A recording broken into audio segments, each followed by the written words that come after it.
Room ஃபுல்லாக தொடச்சி சுத்தப்படுத்தியாச்சு. தூசி ரொம்ப கிடையாது, ஆனாலும் அப்பப்போ நான் வந்து க்ளீன் பண்ணிட்டே இருப்பேன். ஃபுல் சுவர் ஃபுல்லாகவே ஈரத்தை வச்சு தொடச்சிருப்பேன். இப்போ வந்து இந்த ஜன்னல் வந்து இந்த கேரளாவில் திறந்தே போட முடியாது. துடைக்கும் போது அப்படி திறந்து போடுறதுன்னா ஆள் இல்லைன்னா, நம்ம இல்லைன்னா அந்த ரூமில் இல்லைன்னா விண்டோ வந்து க்ளோஸ் பண்ணிட்டு போயிடணும். உள்ளே வந்து எண்ணெய் வந்து அடையும் சொல்ல முடியாது. அப்படியே வந்து ஏதாவது வந்து சர்வசாதாரணமாக அவங்க வந்து பாம்பு நட மாட்டோம். இதெல்லாம் யாரும் பாம்புக்கெல்லாம் பயப்படவே மாட்டாங்க. சாரப்பாம்பு போச்சுன்னா அது ஒன்றும் பண்ணாது அப்படிம்பாங்க.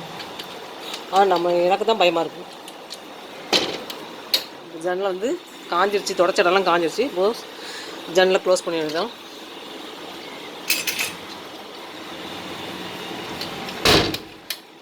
நம்ம இருக்கக்கூடிய இடத்த வந்து இந்த மாதிரி எப்பயுமே சுத்தமாக வச்சுக்கணும்.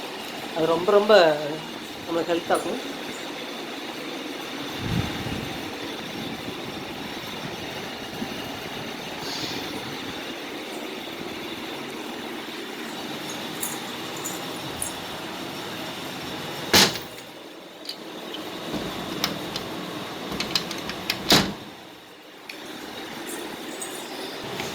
எல்லா பொருளையும் அதாவது இருக்க வேண்டிய செட் பண்ணியாச்சு.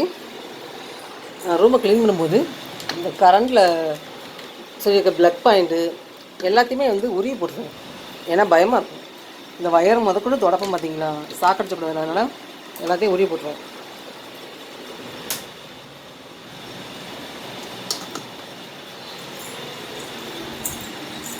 அதாவது இருக்க வேண்டிய இடத்துல செட் பண்ணியாச்சு.